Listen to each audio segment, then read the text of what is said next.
你们都下去吧，这要亲自罚。这。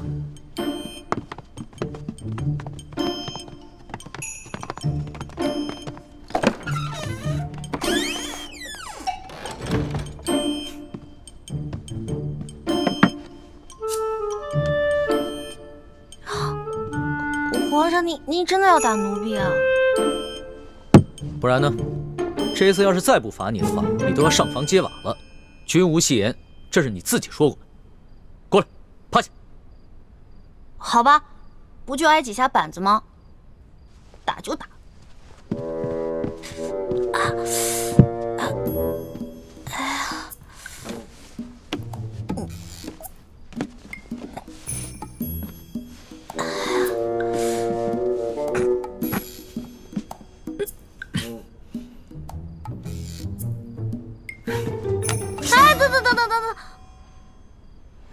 皇上，要不然咱俩商量一下呗？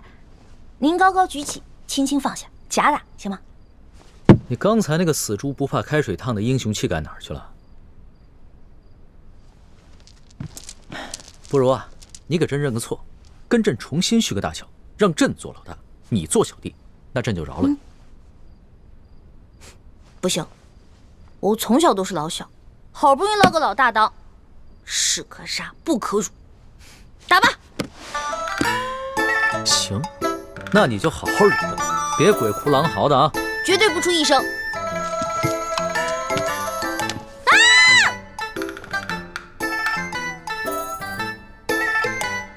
我真打了！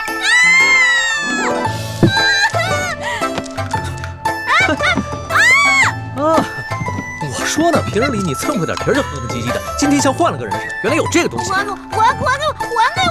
什么东西？大清哪条律法规定了，奴才被打的时候，屁股里就不能垫垫子？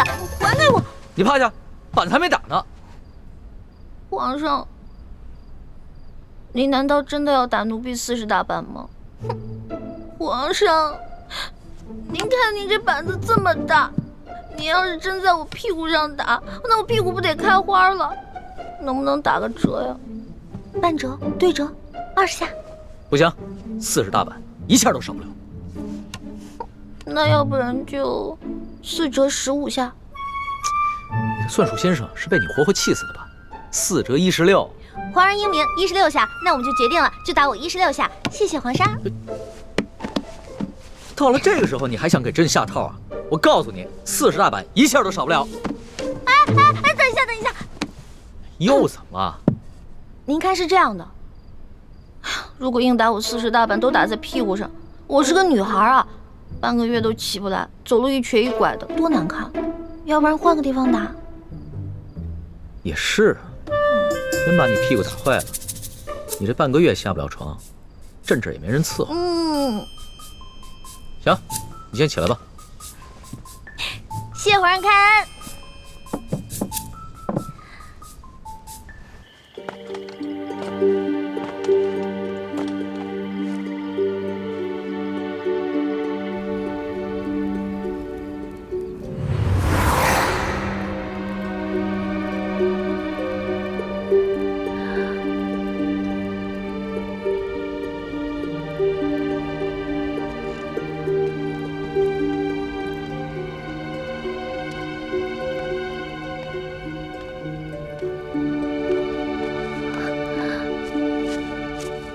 英琪，千影，你要干什么？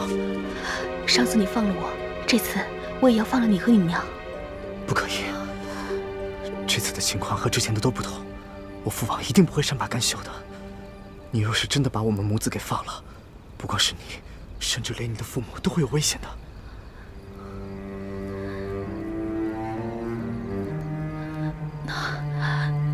那我该怎么办啊？没事。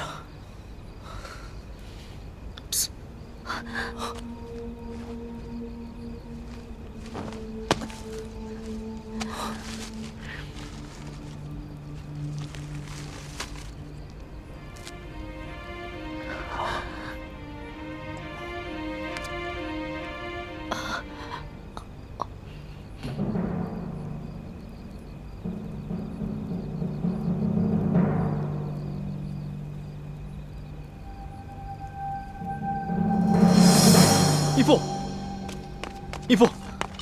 父，这位师傅，吴三桂追过来了。怎么办？我们逃吗？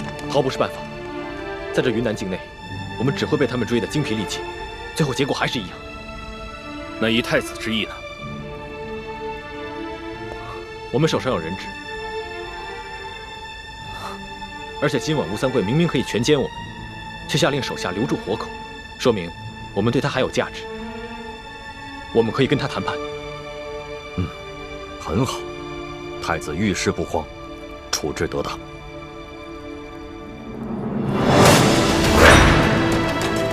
晋王，千名太子，你们已无路可逃，识时务者为俊杰，快出来投降吧！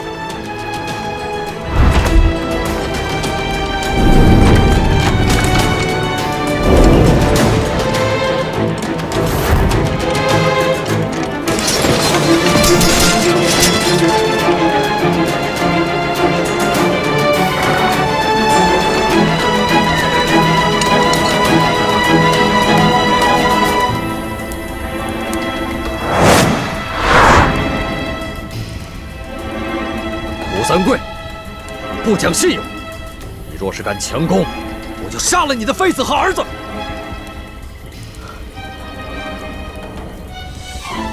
王爷，怎么办？晋王，你已是瓮中之鳖，无处可逃。我劝你还是赶快投降吧，我还可以饶你不死。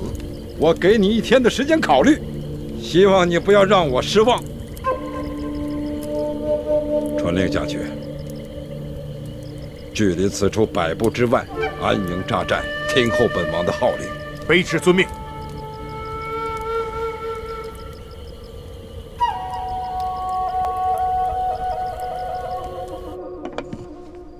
这个屁股打不了，手总打得了吧？把手伸出来。皇上，你干嘛呀？又要打我呀？行了，别废话，把手伸出来。我不。右手要做事，左手，快！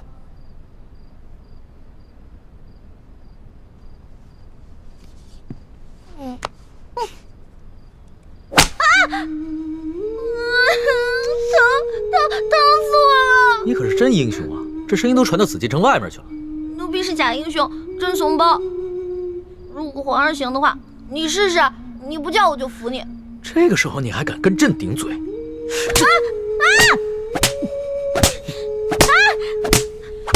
之前皇上说刘德昭是世界上最坏的男人，我看皇上还不如他呢。刘德昭虽然欺上瞒下、贪赃枉法，但他对自己的女人从来不打，他对他女人很好的。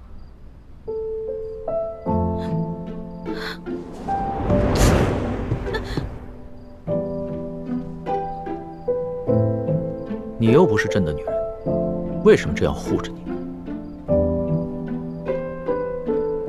还是说，你愿意做朕的女人？说呀，说你愿意做朕的女人。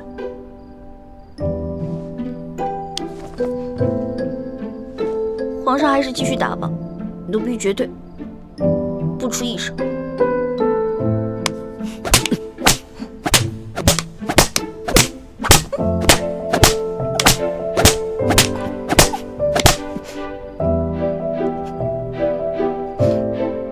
要哭就哭出来，别憋着，装什么英雄？奴婢不想装英雄，奴婢只是装不了皇上的女人。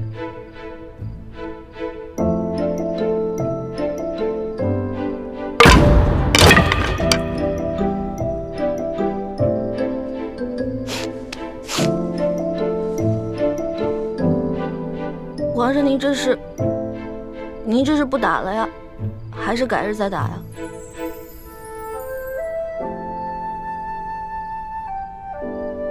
把手伸出来，给朕看看。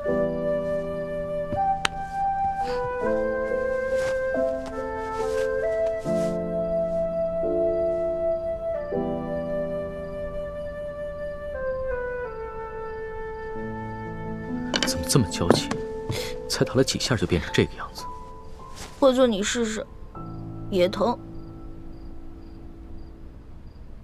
老大，不是朕想打你，朕如果这次不罚你的话，朕怕你将来越来越无法无天，真要做出什么事情，连朕都保不了你的时候，那朕就真的后悔都来不及了。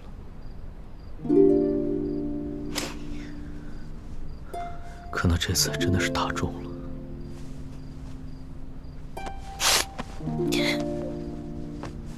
都疼死了。好了，老大，别哭了，你哭起来的样子真是丑极了。还丑呢，我现在连脸都没有了。你把我手打成这么肿，我以后怎么见人啊？你赔我，你赔我！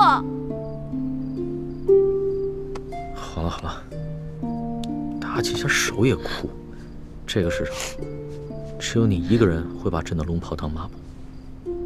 行了，别哭了，你还真赖上朕了。打了人就想跑啊？去给你拿药啊。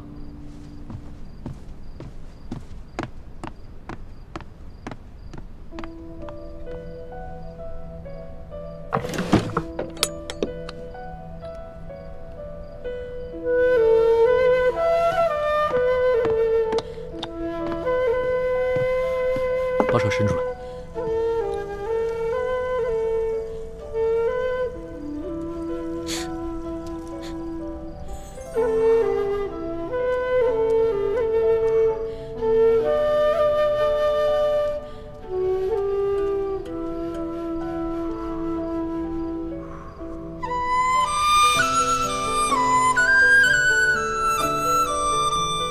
还疼吗，老大？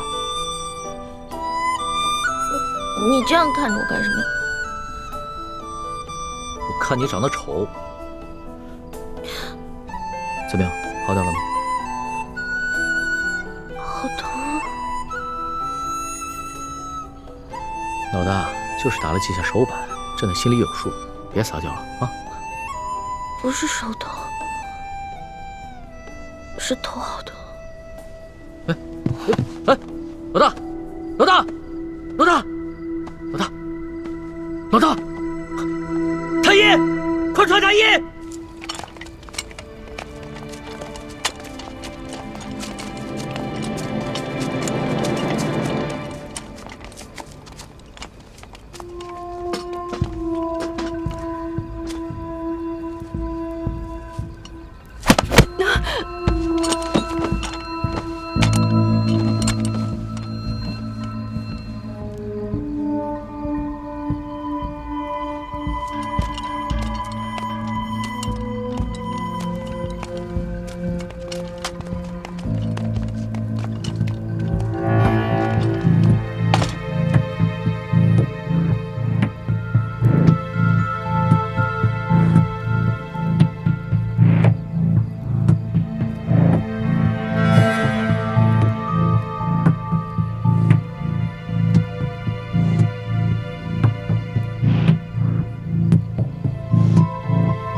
在此之前，我本以为吴三桂安插在我们明珠谷中的奸细，只是一个身份不高的小角色。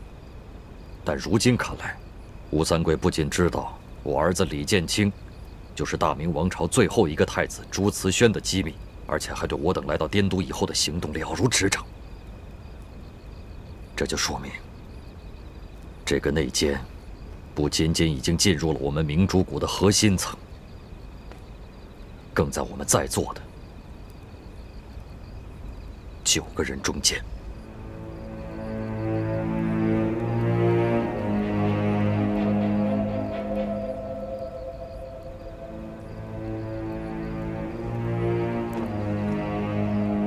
晋王说的极是，内奸一定是我们7位师傅当中的一个，所以我们的行动才处处受制于人。是谁？有种做吴三桂的奸细，就有种承认。只要你承认了，我等就念在与你过去的情分上，饶你一命，只废了你的武功，让你滚回吴三桂那个狗贼身边去。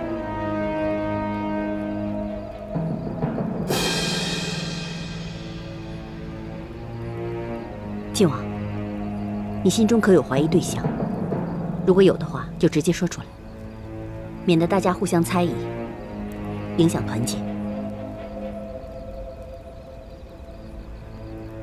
现在大敌当前，我等必须团结一致，不可再闹内讧。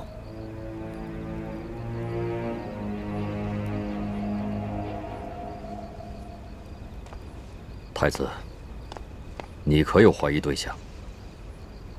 除了义父，在座7个人当中，有5个是我尊敬的师长，还有2个是我从小一起长大的兄弟姐妹。我实在不知道该怀疑谁。不管怀疑谁，我的心里都十分愧疚，十分难过。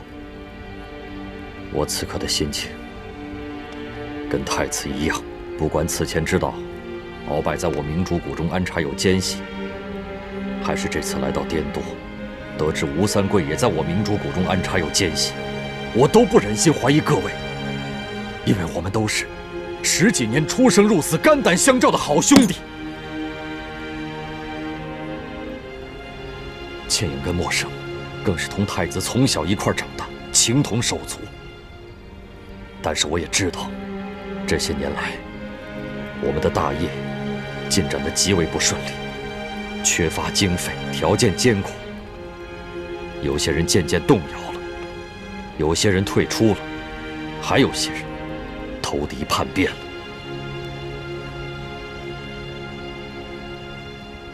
义父，内奸要传递消息给吴三桂，必然要避开我们所有人单独行动。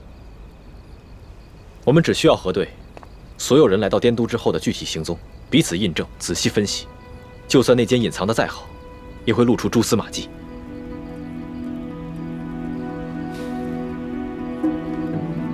眼下也只好如此了。我恳请各位暂时都先退出屋去，然后逐一接受我跟太子的盘问。希望各位在外面期间不要私自交谈，不知各位可愿意配合？我等愿意配合晋王与太子的盘问，以查出内奸。有劳各位了。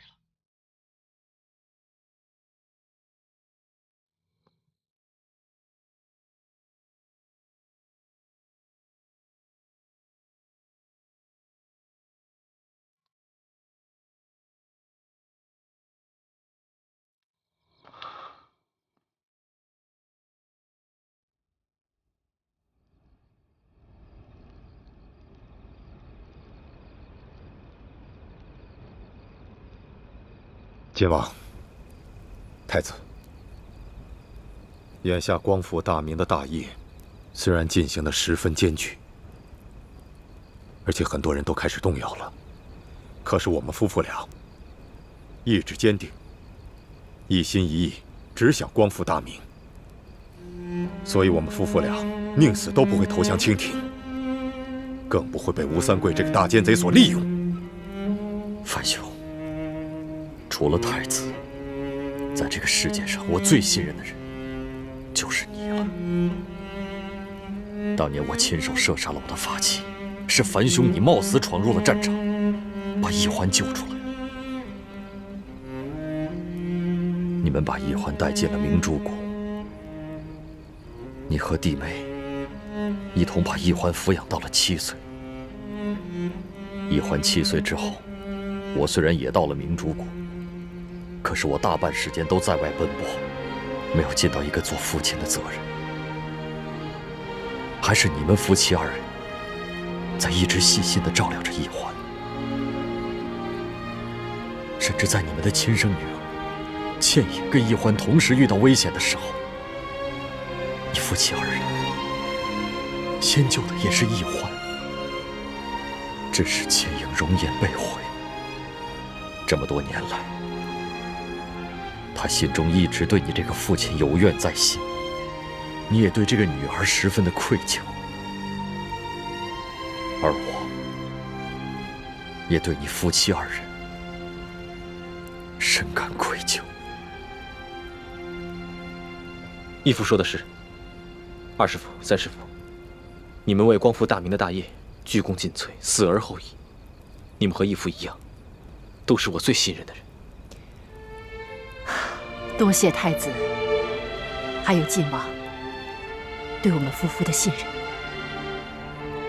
倩影这个孩子，从小在明珠谷长大，他不可能是内奸，但他对吴应奇情根深重，他容颜被毁，是他这辈子最大的隐痛，但却被吴应奇给治好了，而吴应奇又为他被父亲责打了50军棍，这很可能是吴氏父子使的苦肉计。倩影很可能中计，无意当中被吴应奇套了话。晋王，如果倩影真的是中了吴三桂父子的诡计而泄密的话，我们夫妇俩绝不会袒护，一切交给晋王处置。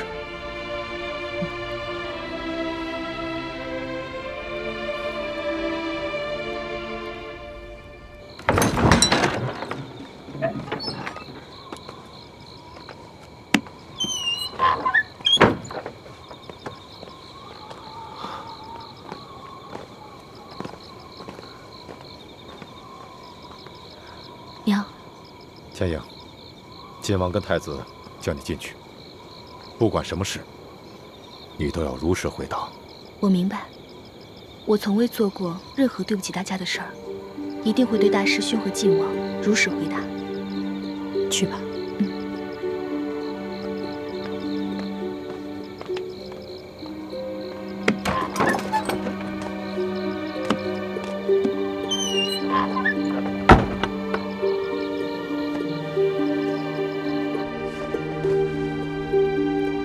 大师父，大师兄，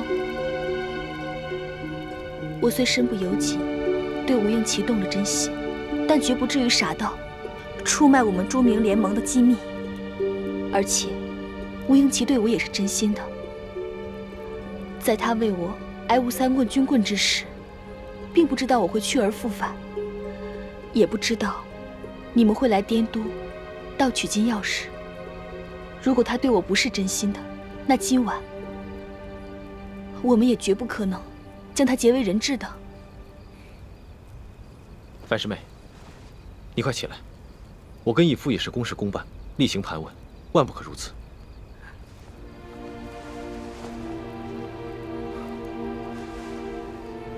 义父，樊师妹今夜跟吴应奇的情形，我们都看在眼里。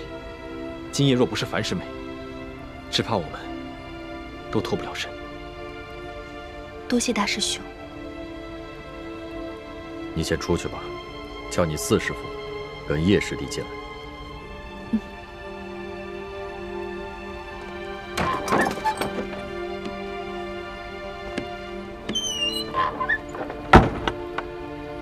义父，我相信樊师妹。太子不必多言，此事关系重大，我不敢轻信任何人。我们必须抛开一切情感因素，尽快查出内奸。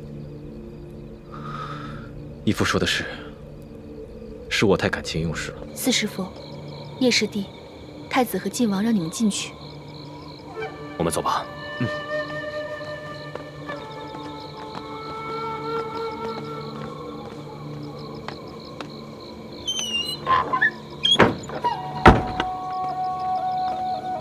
娘，还好吧？四师傅，叶师弟，见谅了。虽然你们已经说清楚了你们这几日的行踪，但是今夜你们负责协助我们撤离平西王府，并没有深陷包围，所以，我暂时还无法排除你们的嫌疑。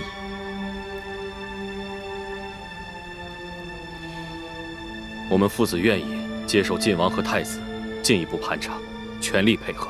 多谢四师傅体谅，那就有劳二位先出去，帮我们叫武师傅进来。好。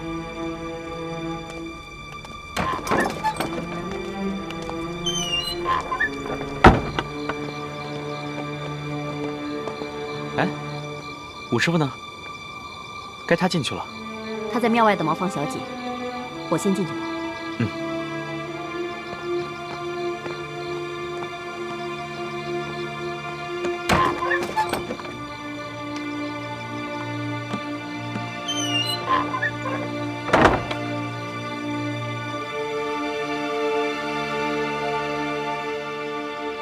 六师傅，今夜在书房之中，若非你经验丰富，发现了我们未能及时发现的机关，只怕我们大家都已经丧命了。我本来不该怀疑你的，但此次滇都行动，你归队最晚，行踪也最为自由，所以你还是有嫌疑。我归队最晚的原因，是因为我去追杀裘贵了。如果让裘贵找到舒婉心，那么倾城的身份就会暴露。好，那就麻烦六师傅，把到滇都后的具体行踪，都详细告诉我跟义父吧。好。那日，我与你们会合之后，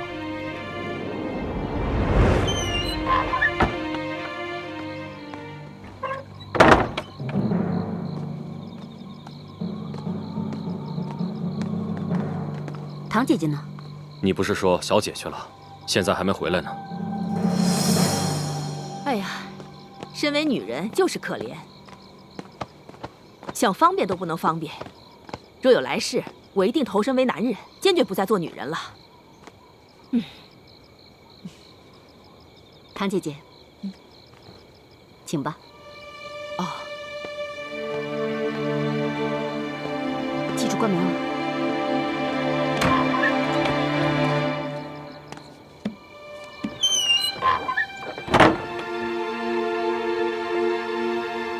吴师傅，见谅。当日你留在书房之外，并没有进入书房经历机关之险，而且以你的身手，竟然会被吴三桂的护卫所伤，此事也较为可疑。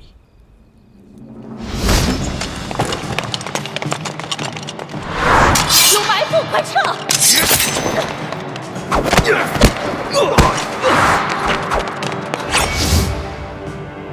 太子，晋王。我当时之所以留在书房外，是因为我假扮了秦氏，这样方便替你们望风。我之所以会被那个小护卫所伤，是我没料到，那些护卫只是假装中了呆肉目击散之毒，被他们偷袭，猝不及防，所以才受了伤。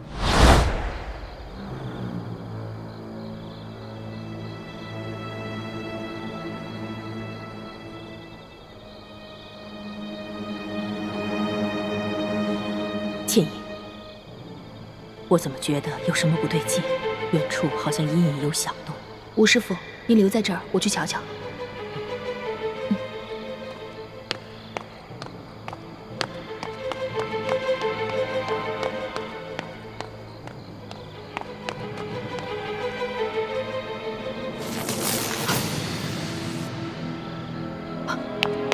有埋伏，快撤！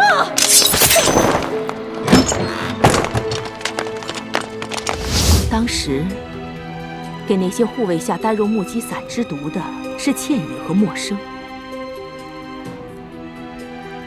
我们也在王府外面收到了你们发出的信号。但奇怪的是，为什么那些护卫根本就没有中毒？刚才樊师妹说，她因为要假扮丫鬟，所以就将下毒的任务交给了叶师弟。刚刚默生也说过，他把倩影给他的毒下到了护卫们的茶中，是他亲眼看到护卫把茶喝下去，但他也不知道为什么护卫们没有中毒。那些护卫不但没有中毒，反而假装成了中毒的样子，诱使你们进了书房。他们本想借助书房的机关擒住你们，这样他们也就省去了许多麻烦。但没料到的是，你们居然能够突破书房的机关，拿到钥匙，全身而退。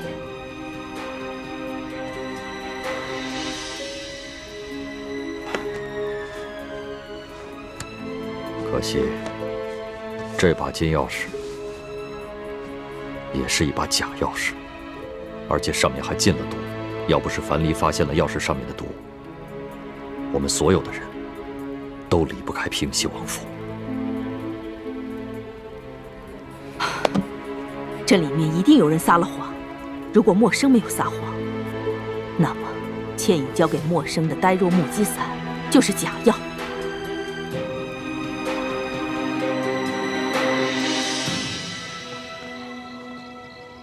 倩影，你再进来一下。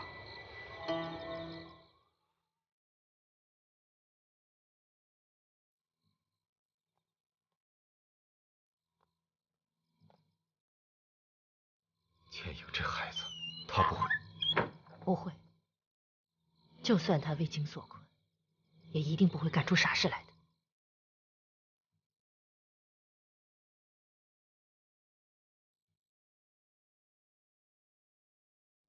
不可能，这药是我爹亲手给我的，不可能是假的。会不会是有人把药调了包？不可能。这药我一直贴身藏在胸前，没有任何人有机会接近我。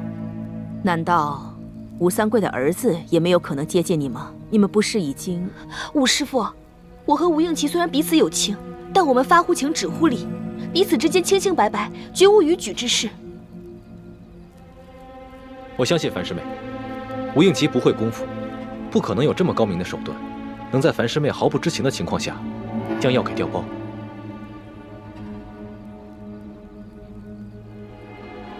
如果吴应奇没有可能，那平西王侧妃秦氏有没有可能调了包？不可能，侧王妃只是个弱女子，并无此能耐，而且她也没有接近过我。侧王妃秦氏，既然吴三桂早就知晓了我们的行动，并做下了诸多的安排，怎么可能让樊师妹轻易劫走秦氏呢？千影，你说一说，你是怎么劫持了秦氏的？那一夜，我和化妆成平西王侧王妃的武师傅一起在屋外放风。当时我到了王府的花园，也隐隐感觉到花园中似乎埋伏着很多人。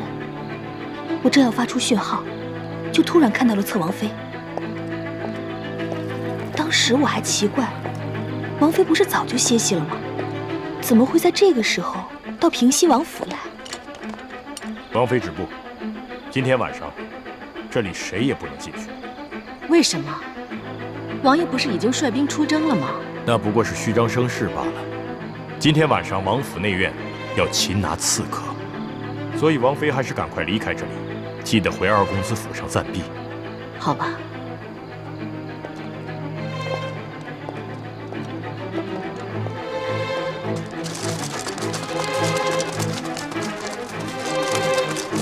我当时意识到情况有变，我们很可能中了埋伏，就悄悄尾随侧王妃。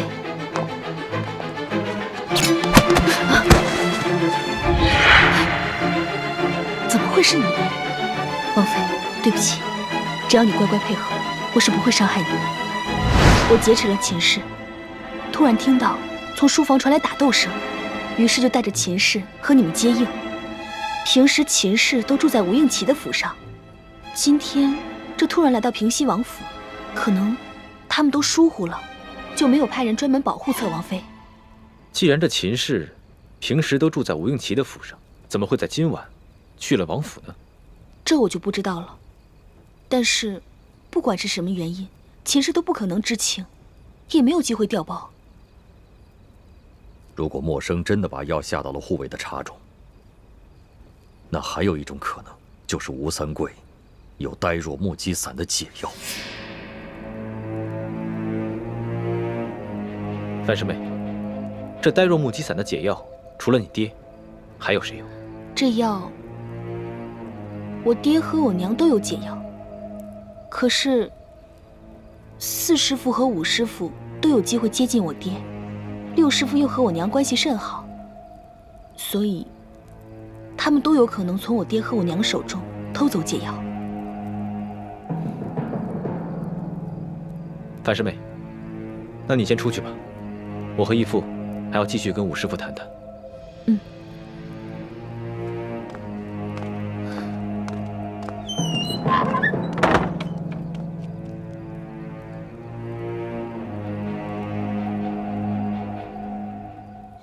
听说这边非常好，古书上有记载。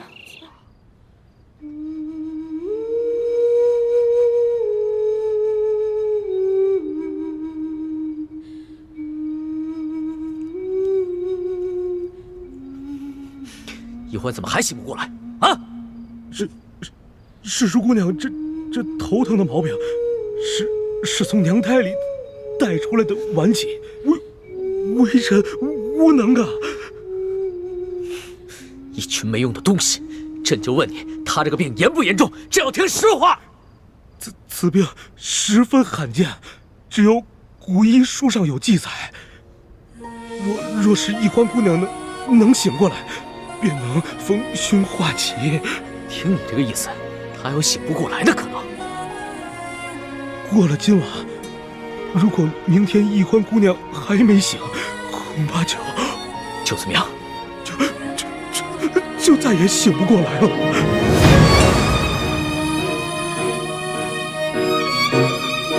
让你们太医院去会诊！你们听好了，他今天要是出什么事，你们这帮人一个都活不了！滚！这药呢？还没煎好啊！快，给他喂上。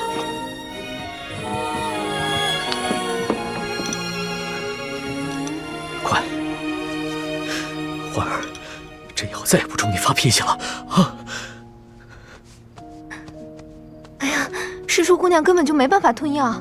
喂，接着喂！哎呀！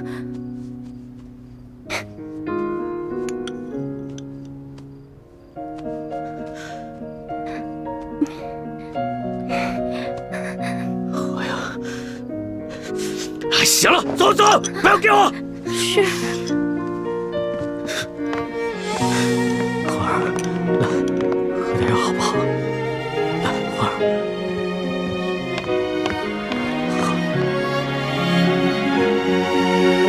喝，欢儿，喝点药。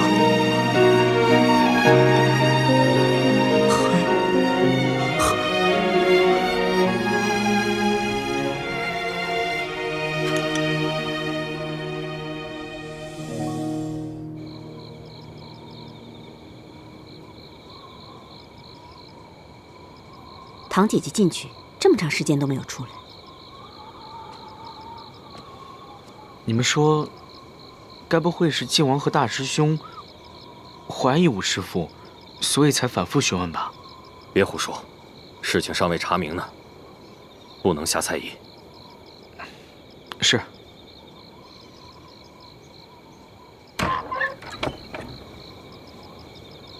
你们所有人都进来说话吧。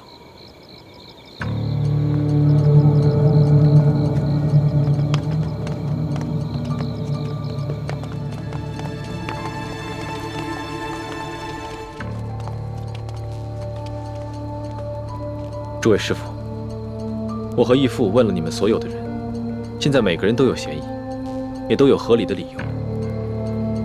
我实在不知道该如何分辨。你们都是我最亲近的人，如果弄错了，冤枉了朕，我这心里……不仅太子，就连我，也是左思右想，难以决断。在此，我只想告诉这个人。不管你是谁，我相信你对我们还是有些感情的，都有合理的理由。我实在不知道该如何分辨。你们都是我最亲近的人，如果弄错了，冤枉了朕，我这心里……不仅太子，就连我，也是左思右想，难以决断。在此，我只想告诉这个人。不管你是谁，我相信你对我们还是有些感情的。我希望你能够迷途知返，不再为吴三桂所用，助纣为虐。只要你肯主动自首，我李定国保证既往不咎。是啊，到时候我们还是最亲密的战友，还是一家人。那现在怎么办？现在查不出内奸，对我们很危险。不要紧，既然我们知道了这个内奸就在我们中间，那我们就静观其变。大家都忙了大半夜了，都先休息一下吧。我跟五妹也去查探一下吴三桂的动静。五妹，走。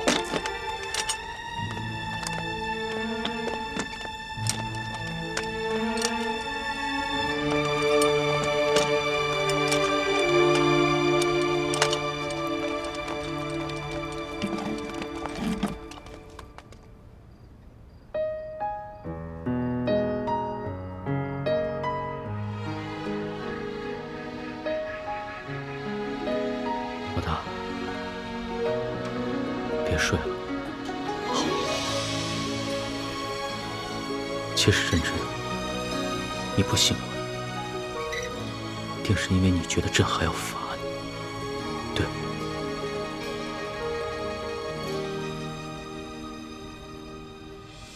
说实话，刚知道你矫诏的时候，朕的心里真的非常生气。朕气的不是因为你放过了刘德昭的家人，是因为之前鳌拜他也总是矫诏，他一直把朕当成一个傀儡皇帝，所以自从朕亲政以后，绝对不再允许任何人挑战朕的皇权。刚知道你矫诏的时候，朕的心里边满是怒火，但是现在只剩下担心，甚至是害怕。你知道吗？朕自8岁登基以来，经历过无数的危险，哪怕在擒拿鳌拜的时候都没有真正的害怕过。但是这一次，朕真的怕了。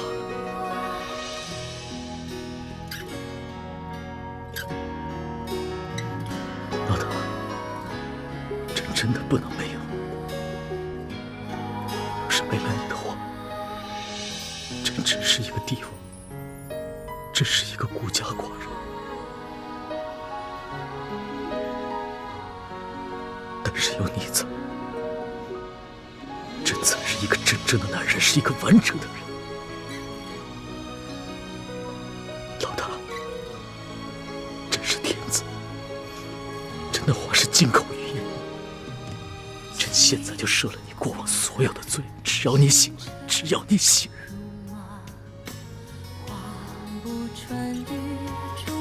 你醒醒吧，别睡。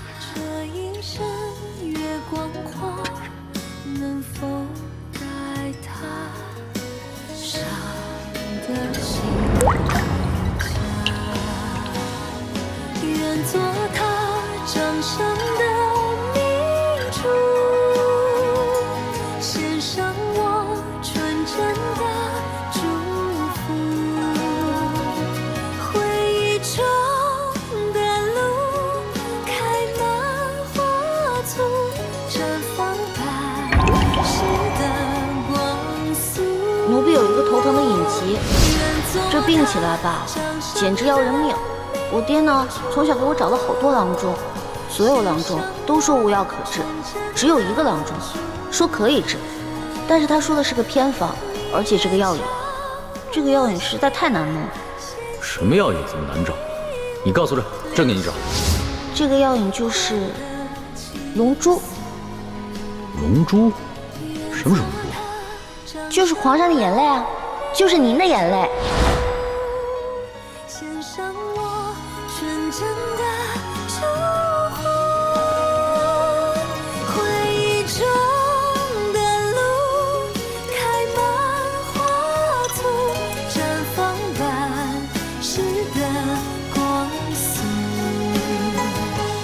绽放般诗的光速。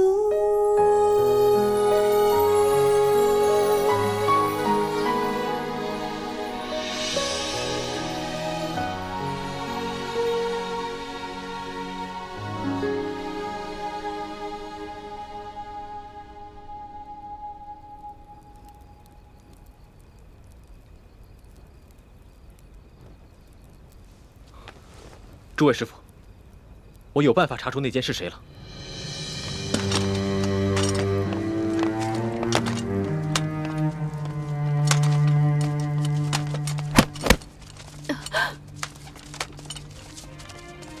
二位这一觉睡得好生安逸啊！我问你们，可知道内奸是谁？什么内奸？你少装傻！这么大的事情，你爹不可能不告诉你。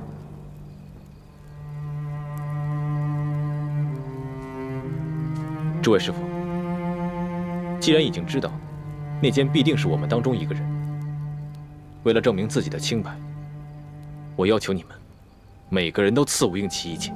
杀了他。等义父和武师傅回来，也会每人补上那一剑。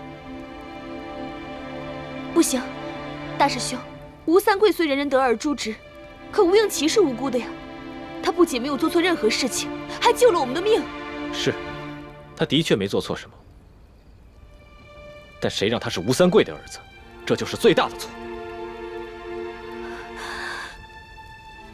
怎么，你下不去手吗？难道你已经为情所困，不惜变节投敌了吗？你怎么变得如此冷血残暴？为了光复大明的大业，我只能不择手段了。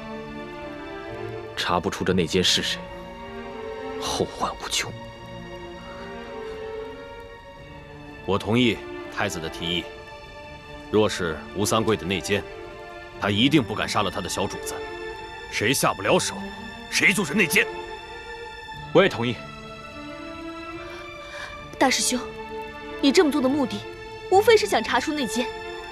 可如果此时内奸也狠下心来捅上一剑，那吴应奇不是白白冤死了吗？那吴应奇也不会白死。我会把他的尸身送给吴三桂，告诉他，杀死他儿子的，他精心培养的内奸也有份儿。就算这个内奸可以替自己辩说自己是被迫刺的内奸，吴三桂也不可能放过他。这个内奸就再也没有办法为吴三桂效忠了。此计太妙了，我同意。我也同意。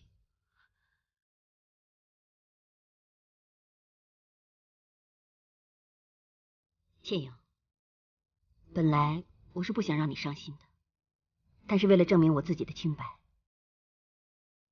我不得不同意了。不行，你们若是想杀他，就必须先杀了我。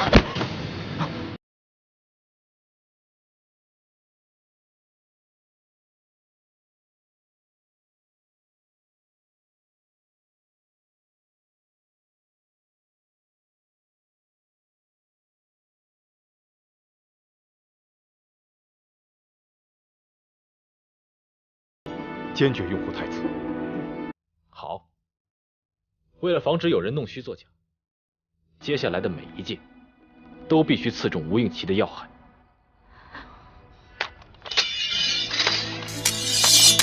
娘，你不用担心，他们只是要杀我，不会为难你的。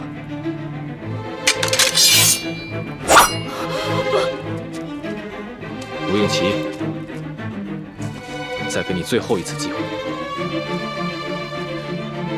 你要是再不说出这内奸是谁的话，我就杀了你。我真的不知道谁是内奸，我也从来不参与我父王之事。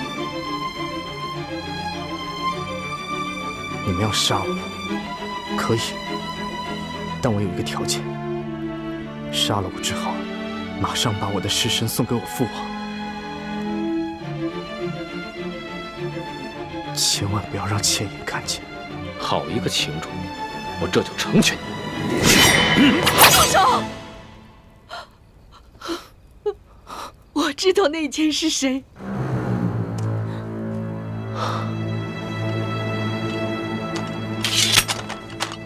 王妃若早肯说出这内奸是谁，又何必大费周章？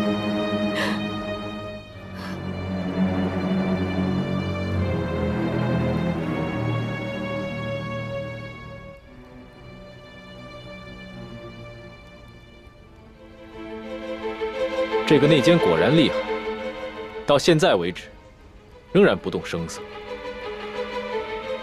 王妃，说吧，这内奸是谁？我肯说出内奸是谁，是为了保全我儿子的性命。可是你们一个个凶神恶煞，不讲信用，在你们这些人当中，我只信任晋王。只有晋王回来，我要他发誓，确保我母子平安，我才肯说。义父跟武师傅去勘察敌情了，1个时辰之后便会回来。到时候，你要敢耍什么花样的话，你儿子照样活不了。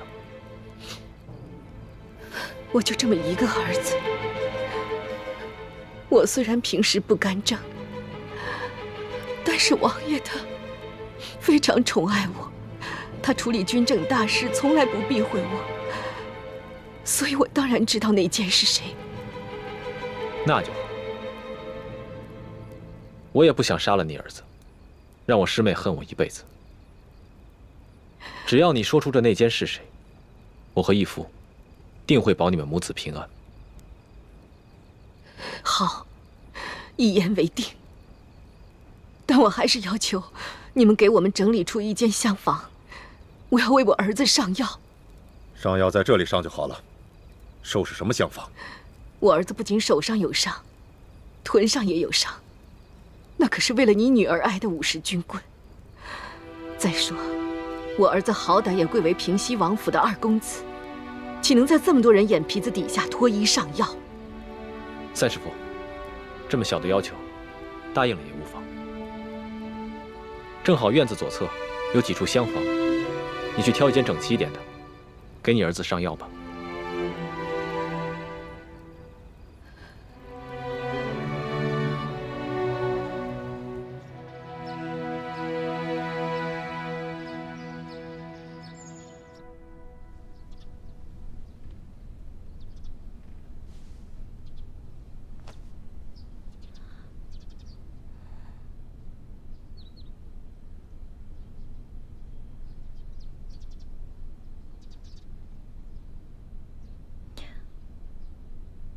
龙小弟，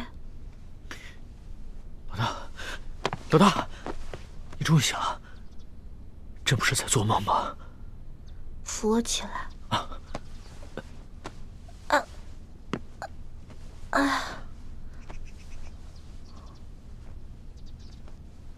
龙小弟，你脸色怎么这么差呀？你是不是一晚上没睡，一直坐那儿守着我呀？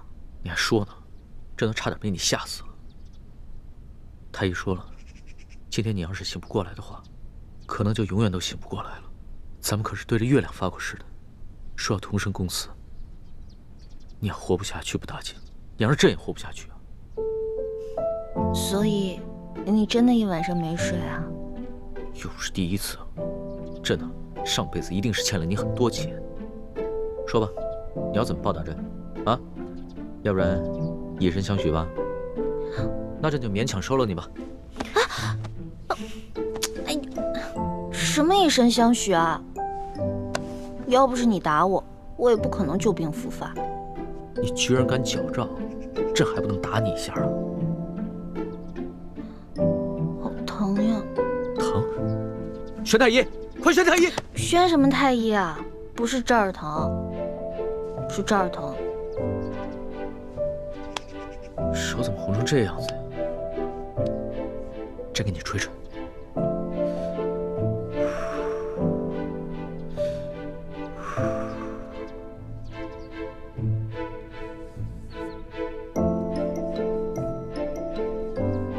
早知道你是这么个纸老虎啊，这么不经打，朕就换个法子来惩罚你。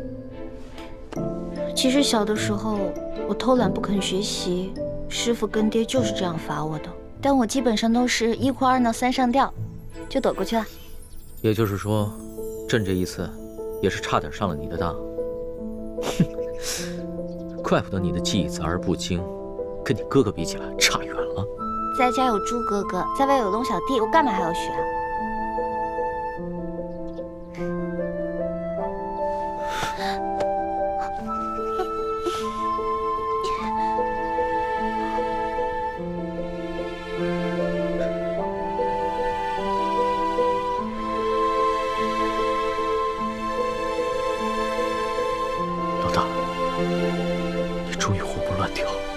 又可以跟朕顶嘴抬杠，真好。猪哥哥，对不起，我是下了决心不要再理龙小弟的。可是我身不由己啊。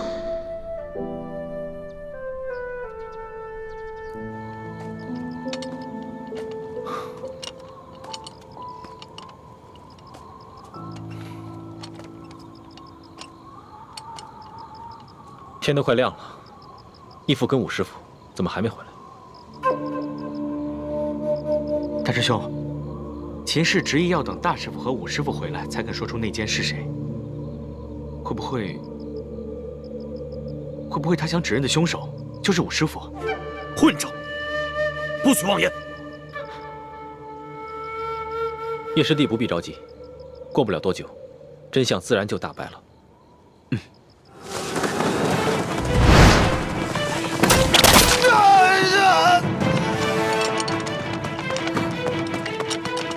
太子，清兵突然发起了攻击。我虽然在外面布置了很多计划，但是他们人实在太多了，我怕防不住。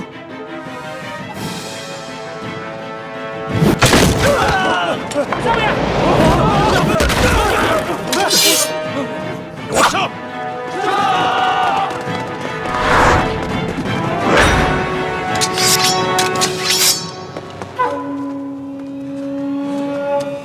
你哪看到这玩意儿？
大师兄，吴三桂这次偷袭好生蹊跷，他明知道偷袭我们一定会危及秦氏和他儿子的性命，为什么还发动这次偷袭？糟了，我们中了他们的调虎离山之计。回去看看。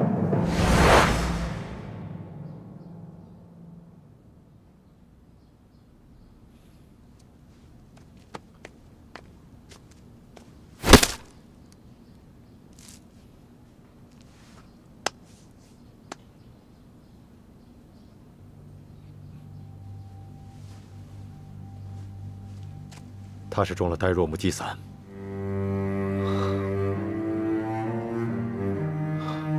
吴三桂果然是在调虎离山，他假装发起进攻，把我们引出枪房，好方便那个内奸杀人灭口。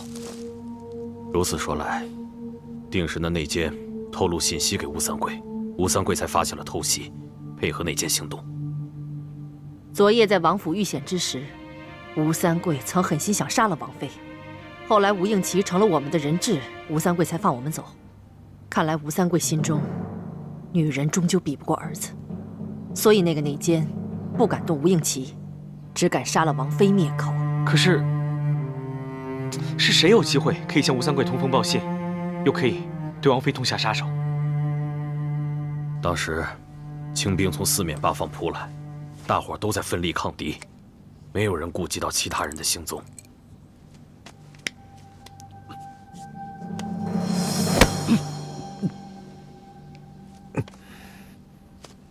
你现在至少舌头能动了，快说，内奸是谁？我不知道，不知道。你爹，吴应奇他很爱他娘亲，若他真知道内奸是谁，肯定恨不得亲手杀了他。内奸把你娘给杀了，你娘为了保护你，给灭口了，你还袒护那个内奸？难道你像你爹那样冷血无情吗？我真的不知道。当时我娘给了我一杯水，我喝完之后就全身无法动弹。由于我臀部有伤，所以只能侧卧背对着我娘。然后我就听见外面有嘈杂声，好像是厮杀声。接着房顶上就有声响了，好像是有一个人跳下来了。之后我娘就趴在我身上，我想问也问不出来。然而我的身体又动弹不了，我真的不知道是谁。刚才清兵偷袭的时候，大家都出去御敌，我因为腿上有伤，所以只能留下来守护他们母子。我当时也听到屋顶上有响动，但是却无法分身进屋查看。想来就是在那个时候，内奸由屋顶进入，杀了王妃。这个内奸为了方便行动，不想让吴应奇认出他是谁，所以先在秦氏的水中下了呆若木鸡散。此前呆若木鸡散的解药已经泄露，这就再次证明，这个内奸是我们最亲近、最可信的人，也就在我们这几个人之中。大家不用猜了，这个人一定是唐一手。第一，他与晋王一同出去勘察敌情，是有机会向吴三桂通风报信的，让吴三桂偷袭咱们，然后来掩护他杀王妃灭口的行动。第二，他有机会拿到呆若木鸡散的毒药和解药。第三，当时我们所有的人都在奋力厮杀，只有他不见了，所以他一定是杀人灭口之后就逃回吴三桂的身边了。若真是武师傅杀了王妃，灭口成功的话，又为何要逃走呢？这样不是反而暴露身份了吗？如果不是唐一手的话，那为什么他会不见了呢？对啊，武师傅人呢？你们谁看到武师傅了吗？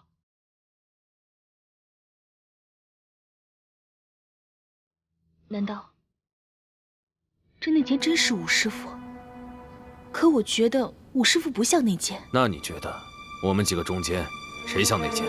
内奸的脸上又没有写字，何以是他？